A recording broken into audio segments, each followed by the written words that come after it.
Sadhu, sadhu, sadhu. Namo tassa bhagavato arahato samma sambuddhassa. Homage to the Blessed One, the Worthy One, the Supremely Enlightened One. Sadhu, sadhu, sadhu. Namo Buddhaya. So today we'll continue listening together to suttas found in the Itivuttaka. So these suttas are very, very beautiful. They're very short. So the suttas in the Itivuttaka are very good to read just one sutta a day. And you can get very, very deep Dhamma meaning. Right? That's the nice thing about these suttas, that even though they're not very long, they may not have a lot of details, but when we think about them very wisely, when we apply the other Dhamma knowledge that we have, when we apply them to our own lives, then they become extremely meaningful and extremely beneficial.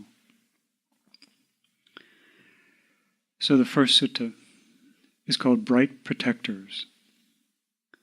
It's the 15th sutta in the second chapter. This was said by the Lord, said by the Arahants, so I heard. Bhikkhus, these two bright principles protect the world. What are the two? Shame and fear of wrongdoing. If, bhikkhus, these two bright principles did not protect the world, there would be no discerned respect for mother or maternal aunt or maternal uncle's wife or a teacher's wife or the wives of honored persons. And the world would have fallen into promiscuity, as with goats, sheep, chickens, pigs, dogs, and jackals. But as these two bright principles protect the world, there is discerned respect for mother or maternal aunt or maternal uncle's wife or a teacher's wife or the wives of other honored persons. So here, we're learning about two very important principles, hiri and ottappa, this moral shame and moral dread. And specifically, the Supreme Buddha is teaching us as it relates to the third precept, committing sexual misconduct. So, what are these two things, these two great protectors? Hiri and ottappa. So the first one is a sense that we have that something is wrong to do, that we shouldn't even consider doing it. And the second sense is this fear that we have of the results of our action, either the fear of being blamed by the people, the fear of our own guilty feeling after we've done it, or the fear of what we'll have to experience in samsara because of doing this action. So he's using this example of sexual misconduct because it's very powerful, and it's also very important, of course. That in this world we can see that people have a sense, right, of our family members. You don't hear about daughters marrying their fathers, right, or sons marrying their mothers or their aunts, right? You don't hear about that. Because even this is something that people have a sense that it's not proper. Even people who haven't heard the Dhamma have a sense that this isn't proper. So even to that degree, many people have this sense of moral shame, moral dread. But what's the example that the Supreme Buddha gives about a situation where there isn't that sense of shame? that sense of something not being the right thing to do. Do you remember the examples he gave? Pigs, sheep, jackals. So when a pig wants to have a baby, it doesn't go around and say, are you my mother? Are you my aunt? How am I related to you? Right? He doesn't go around the barnyard taking a survey. Right? Or the squirrels that you see chasing each other around. They're not chasing, asking, is it okay for me to have children with you? Are you my aunt? Are you my friend's wife? Doesn't work that way in the animal world, does it? The Supreme Buddha says that if we don't have this sense of shame, that even human beings can fall into this terrible state, like the animal world. That without this sense of there being things that are wrong to do, people will just behave like animals, not just around sexual misconduct, but stealing, right? When an animal is hungry and it wants to eat something, does it say, oh, these vegetables, they belong to the people who planted this garden. They've worked very hard to plant these vegetables. I shouldn't eat these. Does a rabbit say that? No. He thinks, oh, these must be mine. Doesn't ever hesitate. Will eat an entire garden in one night, call his friends, and they eat everything. They don't think, oh, someone has worked hard to plant these. I didn't do any work to get this food. Let me just go eat grass. Right? There's lots of grass in this yard. They don't think that way. They see something delicious and they eat it. This is what animals are like. And many human beings, they're not so different than animals, are they? They get hungry and they see a way that they can steal something, that they can get food without paying for it. And then when they've stolen it, they actually feel very happy, right? Because they say, I didn't even have to work for this food. It's the best kind of food, right? It was totally free, just like animals. So even though someone, it may not be common for human beings to try and marry their mothers or their fathers, but in many, many ways, people lack this sense of wrongdoing. They lack this sense that they'll be blamed for doing something bad. Because in our minds, we can come up with many, many different reasons why we think we're right, how we can justify. We can say, oh, this shop, their food is very, very expensive. The food really isn't worth that price. They have too much money anyway. So I'll let them practice charity, right? I'll let them practice dana to me, and they don't even have to do anything. The mind is very, very tricky when it's ruled by greed. So in the time of the Supreme Buddha, there was a very famous story about King Pasenadi. Do you remember that story? He fell in love with a woman that he saw when he was riding through the street. He fell in love with this very beautiful woman. And so right away, he tried to find out how he could get this woman. But there was a little problem. She was married. But for a king, anything can be possible. So the king tried to come up with some plan how he could get this woman. Did he have a sense of shame? Did he have a sense of wrongdoing? When he got that news that this woman was already married, did he think, oh, her husband is very lucky. She's very lucky to be married. I'll let them live in peace. Right? If he had a sense of shame, a sense of wrongdoing, that's what he would have thought. But what was happening in his mind? Greed, lust, Really, really strong, powerful things. So we can also think, maybe I'm not the type of person who would ever think to do that. But if we haven't eliminated greed from our mind, we're always very close to being able to do something that we shouldn't do. If we don't have this very, very strong sense of hiri and ottappa. So do you remember what the king did? He called the husband and he said, I want you to work for me. Was the husband happy? No, he was nervous.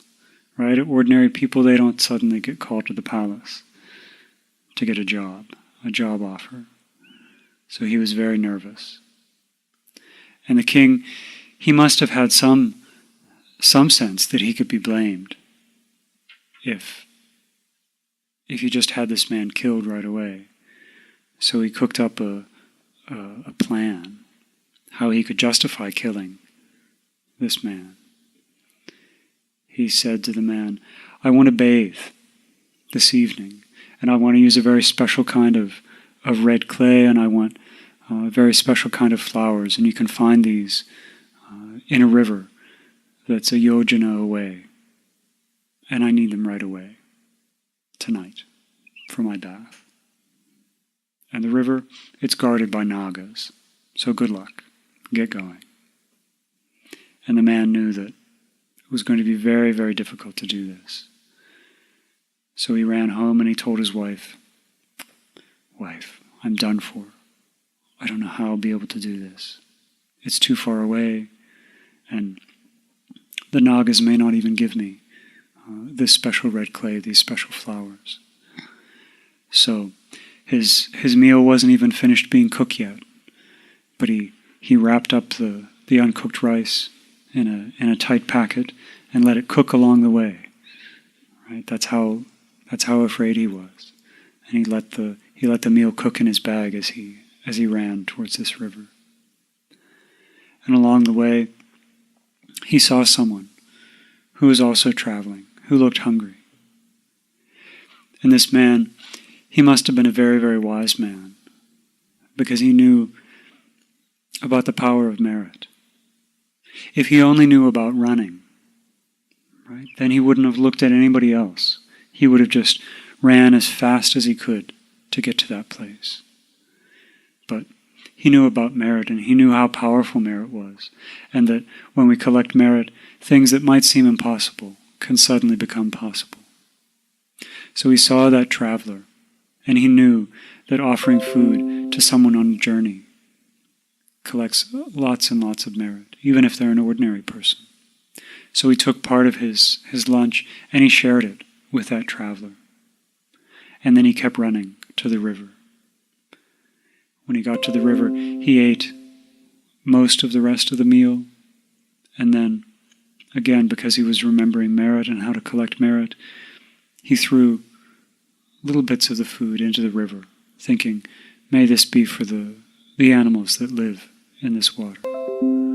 So he practiced generosity to a traveler, practiced generosity to ordinary animals.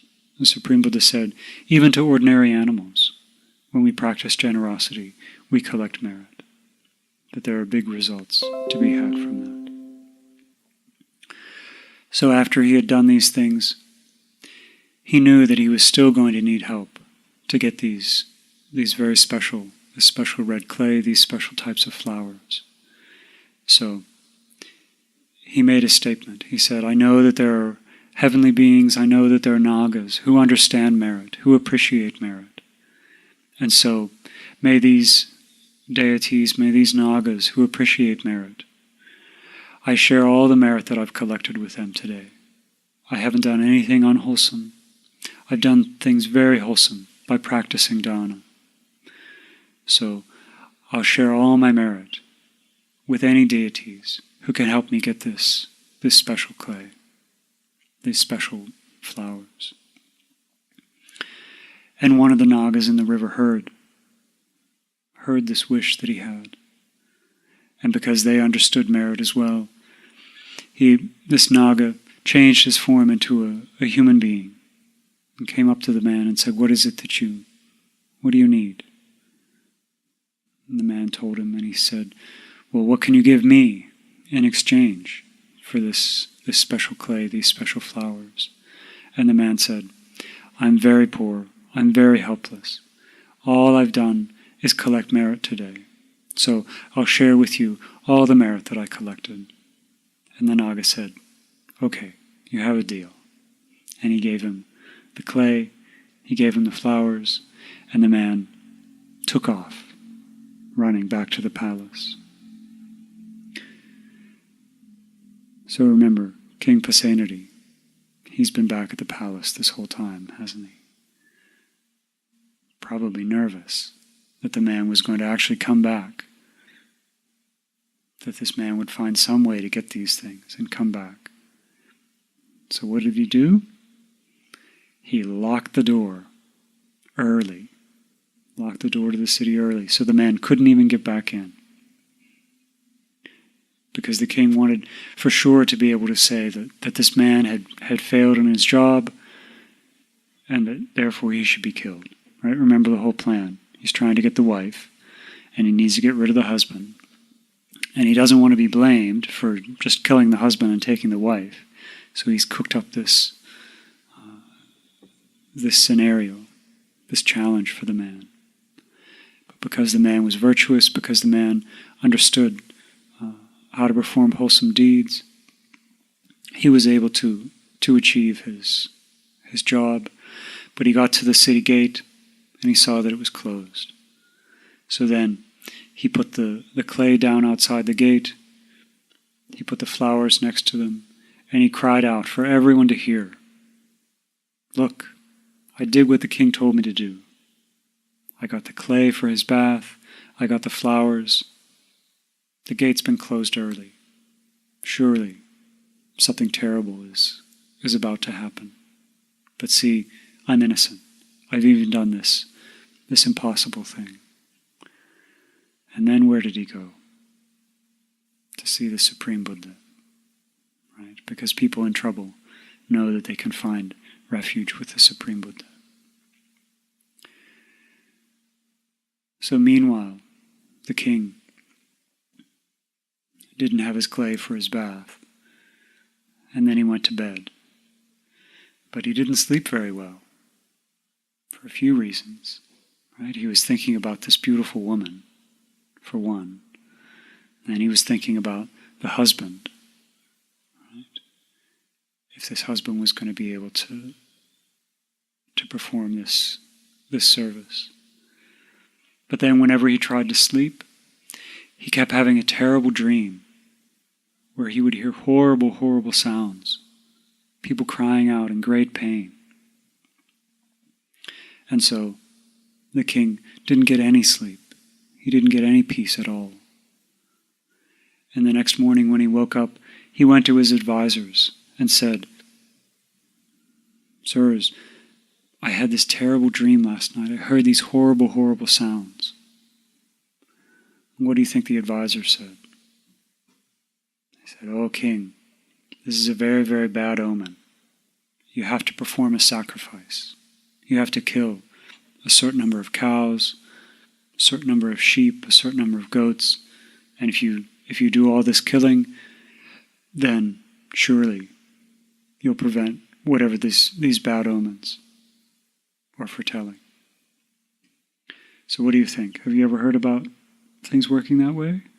That you can kill and get rid of something bad that's going to happen? No. No. And whenever a king starts to do this, there's lots of suffering in the palace, isn't there? Because all these animals have to be brought. All these people know that they're about to be killing these innocent animals. And so fortunately, the king was married to a very wise woman. Right? He already had a very good wife, Queen Malika, right, who he had forgotten about, thinking about this other woman. But fortunately, Queen Malika said, King, you're a fool. Why do you think you can prevent something bad from happening? By killing living beings. These advisors that you have, they don't know anything. But here, living in your kingdom, is the Supreme Buddha, and he's the one that really knows about bad omens. Go to him. Set these animals free. You're not going to fix anything by killing these animals. So, King Pasenadi went to see the Supreme Buddha. And who else was sitting there but this man that he was trying to kill? And so the man explained to the Supreme Buddha how tired he was from having traveled so much the day before, and what the king had set him up to do. And the king explained to the Supreme Buddha these terrible sounds that he heard that kept him from sleeping. So the Supreme Buddha said, those sounds that you heard, they weren't foretelling, a bad thing that was going to happen. They were actually beings that were reborn in the hell realm. Right? Do you remember this part of the story? That they were 4 men who had come into a lot of money in the human world. And they tried to decide how they would spend this money. They came up with different ideas. One person said, well, let's collect merit. Other 3 didn't like that idea.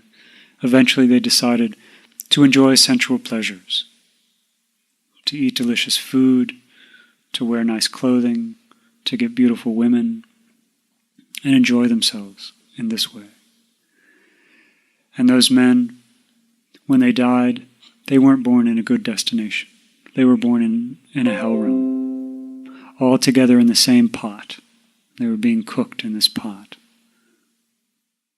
And after a very, very long time, one of them would float up to the top of this boiling pot of copper or oil or something very terrible.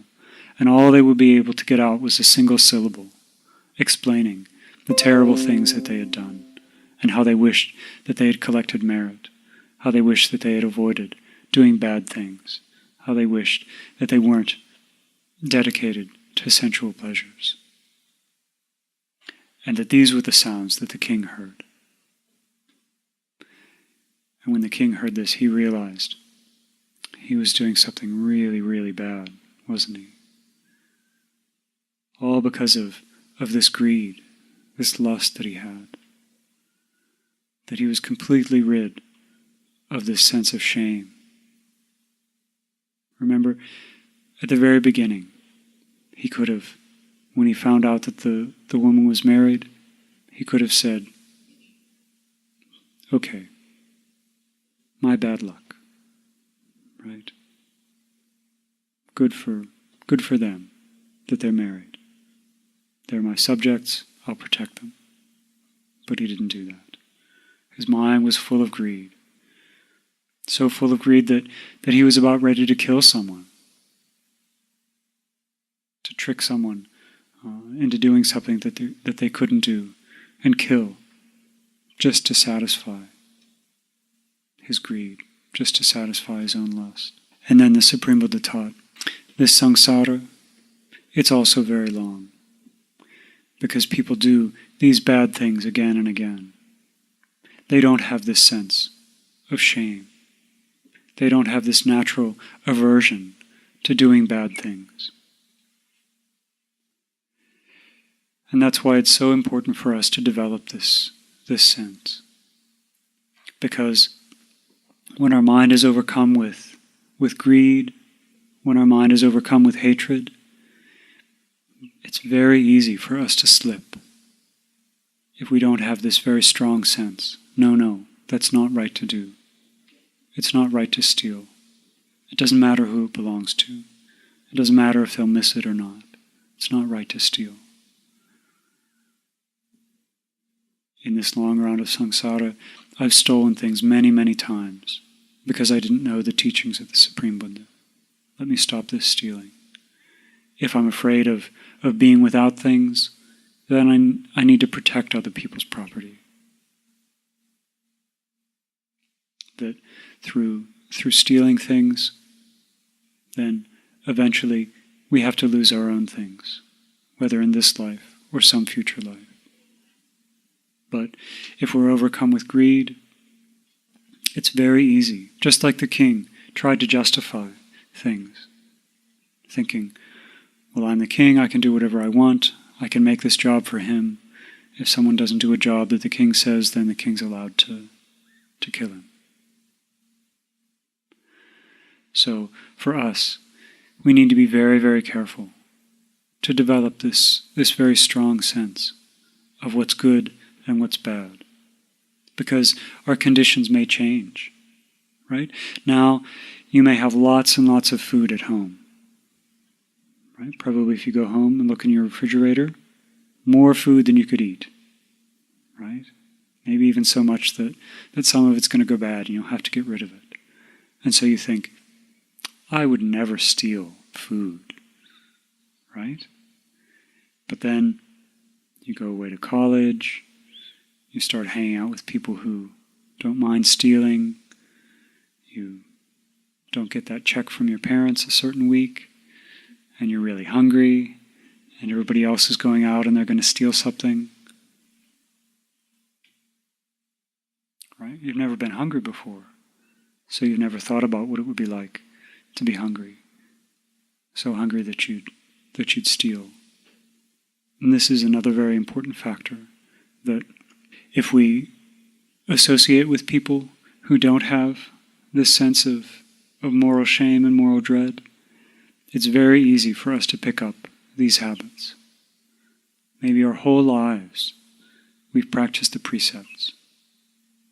But then we start hanging out with people who don't keep the precepts, who think it's okay to tell lies, to make someone happy, to get out of trouble.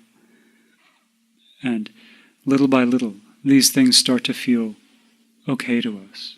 They start to feel like maybe they're not such a bad thing, because we can't see the results right away. So once there was a householder named Dhananjani, and he was a disciple of the Venerable Sariputta. And he had a wife who was very good, who kept the precepts, who was a faithful disciple of the Supreme Buddha. And as long as this wife was alive, this householder, he kept the precepts. He didn't steal, he didn't lie, he didn't kill things. But then, eventually, his wife died. And once the Venerable Sariputta came back to the town that he was living in, and he asked about this Brahmin householder. He said, "How is he doing?" And the monk said, "Oh, he's doing bad. His virtuous wife, she passed away. And now he's married to a woman who's not a follower of the Supreme Buddha, who doesn't keep the precepts, who doesn't know the Dhamma. And now he works for the king, stealing things from people. And when he can, he steals things right back from the king." And Venerable Sariputta said, "Oh, that is bad news." So see, this man, at one time, he was virtuous. He was doing good things. He had this good association with people who know right from wrong. But then the association changed, and his mind changed. His way of doing things changed. So the Venerable Sariputta went to see him and asked, Are you living virtuously? Are you keeping the precepts?" And the man said, "No, Venerable Sir. How could I keep the precepts? I have to support my wife, I have to support my parents, I have to support my children, I have to pay taxes to the king, I have to make offerings to departed relatives, to the devas, I have to take care of myself. How is it possible to keep the precepts? I have to earn a living, I have to make money." Right? So his moral shame and moral dread weren't very well established. His situation changed, and he forgot all of it. He justified. See, this is the thing, that we have a mind that can look at things very carefully, that can analyze the world. But it's also a mind that's full of defilements, full of greed, full of hatred, full of delusion. And so, if we think that we can use this mind to analyze things and always come up with the right way to do things, we have to be very, very careful. Because here, this man thought that he was doing a good thing by stealing so he could support his parents, stealing so he could pay taxes, stealing so he could support his children. But the Venerable Sariputta said to him, for each of these things, you don't have to steal to do these things. You don't have to break the precepts to earn a living. There's many, many, many ways of earning a living and keeping the precepts. He asked him, when you have to die, and the wardens of hell come to drag you down to hell, can you say to them, oh, you're looking for my parents, right? Because all those bad things that I did them for my parents. So you go take my parents to hell. That's why I did those bad things. Can he say that? He can try, but who are they going to grab? They're going to grab him, aren't they? Right? Can he say, oh, I did these bad things to pay my taxes. Go see the Canada Revenue Agency, right? Go there. They've got lots of people that you can have, right? I stole for them. I stole for the king. I stole for my children, right? I wanted them to have a good education. So now you go take them. They can go to hell for me, right? He said, no, it doesn't work that way. I'll have to experience those bad results. No one else can experience them for me. So then, little by little, using arguments like this, the Venerable Sariputta, he brought his mind back around. He said, so which would be better? Someone who can support his parents in a wholesome way or in an unwholesome way? And the householder said, certainly, it's better if you can do it in a wholesome way. So one by one, if you could support your children by keeping the precepts or breaking the precepts. So the Brahmin householder, he still had that much of a sense that, yes, it would be better if you could do it, right? And so eventually he came back around. He developed this sense of moral shame, of moral dread. He realized that there were going to be consequences of his actions. But before that, he wasn't thinking about that at all.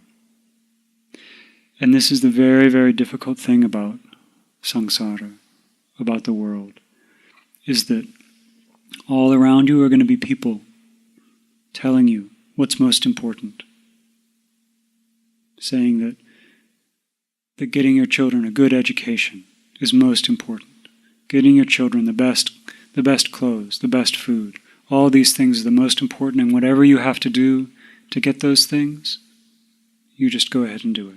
It's your responsibility. But if we don't have this sense of moral shame and moral dread, it's very easy to get washed along with these worldly ways of thinking. Thinking that happiness comes from material possessions, that we have to live in a huge house to be happy, that we have to have all these material things to get us happiness.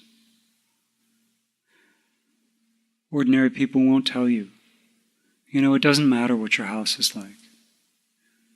If you're virtuous, you'll sleep very peacefully. You don't need to have a really, really expensive bed.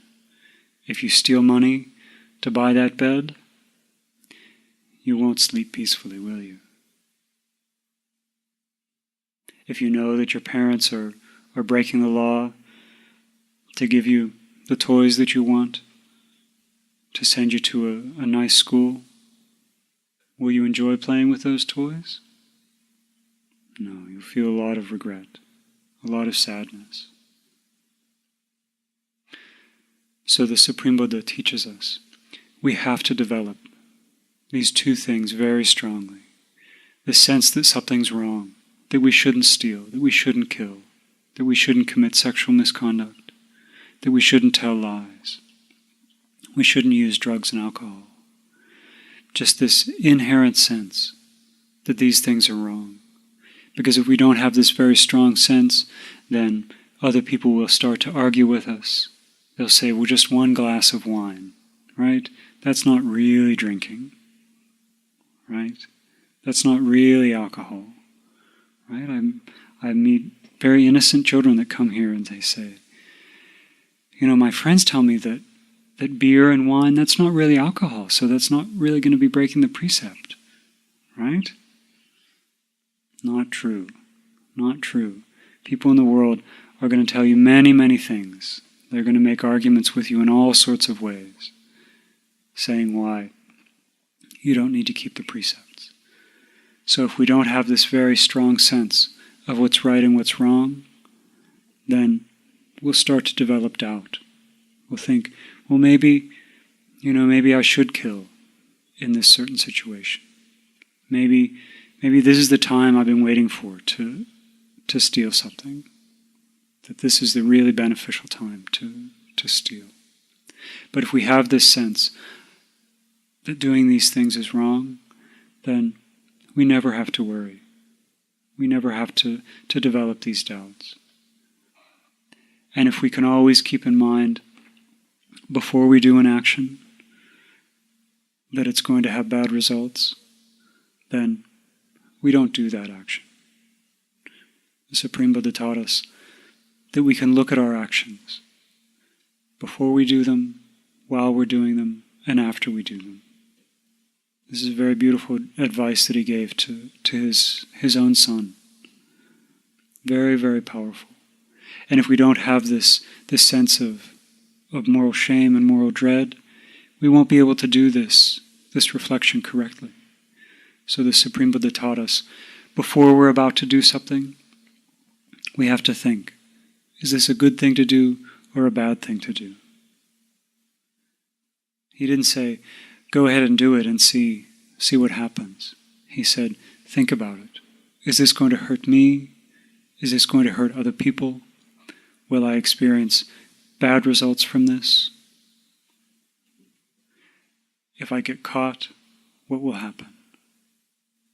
If I don't get caught, what did the Supreme Buddha say will happen?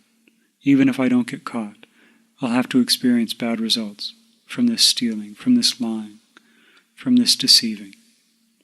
So the Supreme Buddha said, if we do this reflection beforehand, then we give up whatever it is that we want to do that's a bad thing, that's going to have these bad results.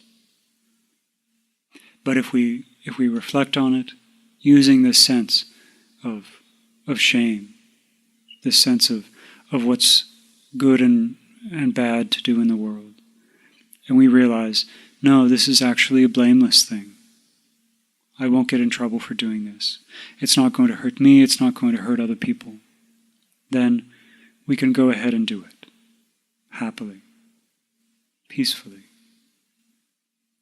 But the Supreme Buddha knew we don't always think before we do things, do we?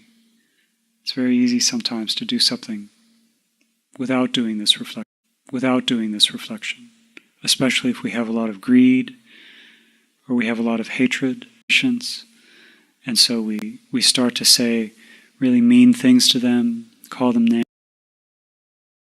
names, say things that otherwise we'd never do. The Supreme Buddha said, even while we're doing something, we can reflect. We can stop and think. He didn't say, once you've got going, it's too late. The deed is already done. You might as well finish it. Right? You might as well really give them a piece of your mind. You might as well really clobber them. Right? If you've already hit them once, you might as well make sure they don't get up, right? He didn't say it works this way. He said we can stop. Even if we're yelling at someone, we can stop and we can think, okay, these actions that I'm doing, is it a good thing or is it a bad thing? Am I doing it with a mind of hatred, with a mind of greed, with a mind of delusion? Or am I doing it with a very peaceful mind? If we realize that we're doing something with a lot of anger, with a lot of hatred, we can stop doing it. Right then, right there. And that there's merit to be found in that as well. That we don't think, well, I've already started, I might as well finish. But we can actually stop and think, okay, I've done enough. I can change. I should have reflected beforehand. I should have stopped and thought about this before I said it, before I did it. But even now, I can stop doing whatever it is that I'm doing. The Supreme Buddha said this is very, very good. If we realize, though, that what we're doing is okay, then we can go ahead and do it. We can finish it out happily with a peaceful mind. So when's the first time period that we want to think? Before we do something. If we can't think about it before we do it, then when? While we're doing it. Is that all the Supreme Buddha taught us? No. He said even afterwards, it's beneficial to think about it. A lot of us, after we've done something bad, what do we like to do? Forget it. Right? We realize that we've done something really foolish, that we've said something that we regret, said something that hurt someone that we care very much about. Maybe we've even physically hurt someone. And we feel so embarrassed that we don't even want to think about it again. We don't even want to see that person because it'll remind us what it is that we did.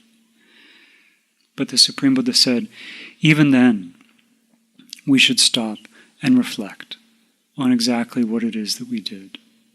To think, this thing that I did, was it beneficial for me? Was it beneficial for the people around me? Did I really benefit by getting angry? Those names that I called that person, the words that I used, were they good for that person? Did I do them with a mind of loving kindness?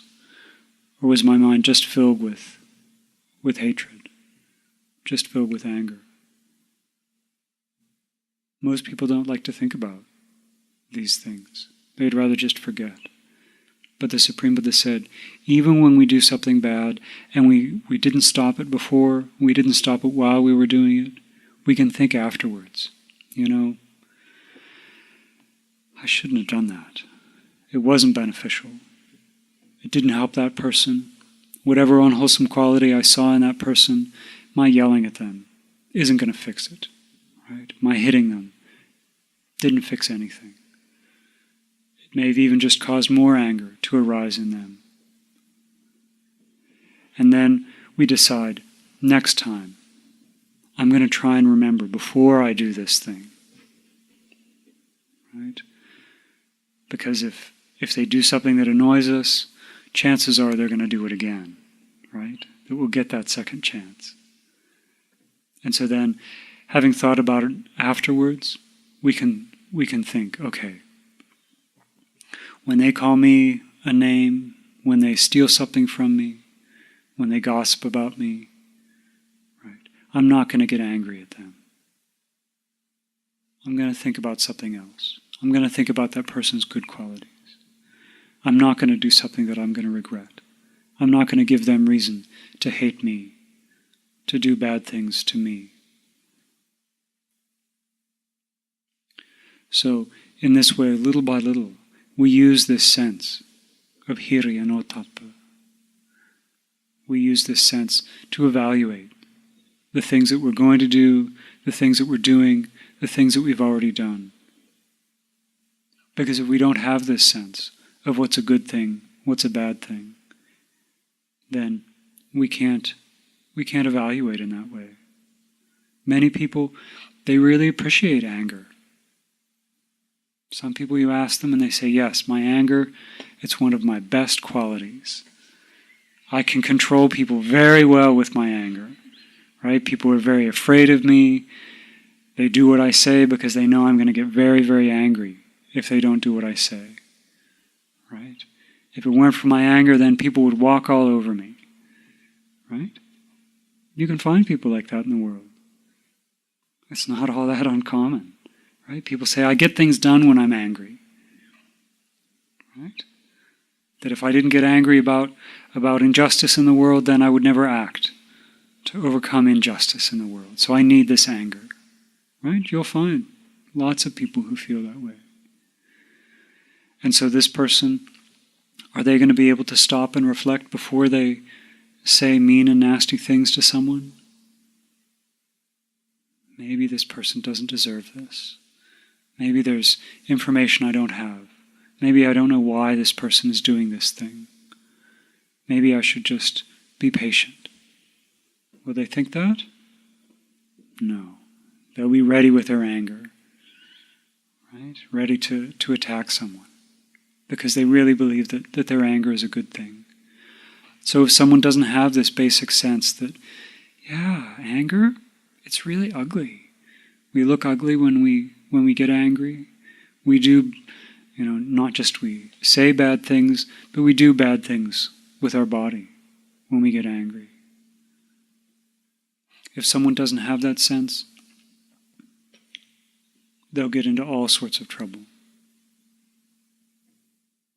Because maybe their anger right now is just limited to what they do with their speech. But if they get angry enough, they could hurt someone. They could even kill someone because of that anger. So then the Supreme Buddha gave us some verses. So this is the meaning of what the Lord said. So in regard to this, it was said, those in whom shame and fear of wrong are not consistently found have deviated from the bright root and are led back to birth and death.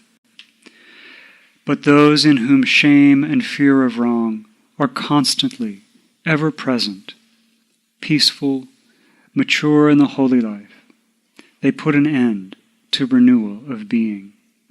So this is very beautiful, isn't it? The Supreme Buddha is reminding us that if we have these qualities, if we're afraid of doing bad things, if we're afraid of the results of doing bad things, then our mind can actually become peaceful. If you explain this to your friend who's never heard the Dhamma, they may say, how could you have a peaceful mind if you're afraid of doing bad things? But actually, when we have this sense, really as a deep part of our mind, the way that we choose what we do, our mind can be very, very peaceful because we're never worried that we've done something wrong in the past or that we'll do something wrong in the future. When we sit down to meditate, then our mind can be very, very peaceful, not regretting what it is that we said to someone, what we stole from someone, the way we hurt other people. So let's listen one more time to these verses. Those in whom shame and fear of wrong are not consistently found have deviated from the bright root and are led back to birth and death. But those in whom shame and fear of wrong are consistently ever present, peaceful, mature in the holy life, they put an end to renewal of being. This too is the meaning of what was said by the Lord. So I heard. Sadhu, sadhu, sadhu.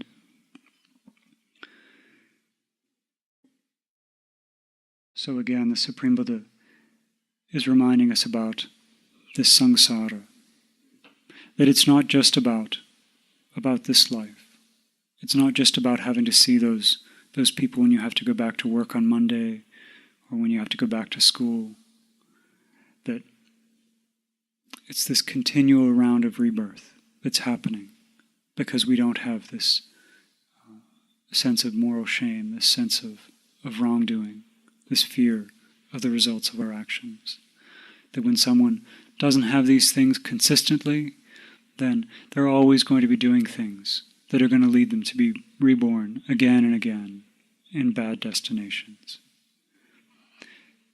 And so, because of not knowing these things, we ourselves have been born again and again in many bad destinations.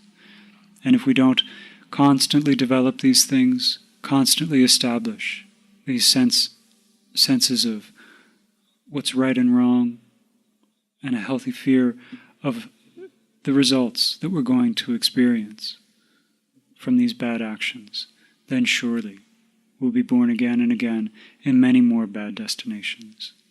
But the Supreme Buddha has given us this very beautiful path, this path that's peaceful now, it brings happiness now, and it puts an end to this long round of samsara. So having heard the Supreme Buddha's Dhamma, may we always keep it in mind, may we always practice it well, may we always develop these two powers in our lives.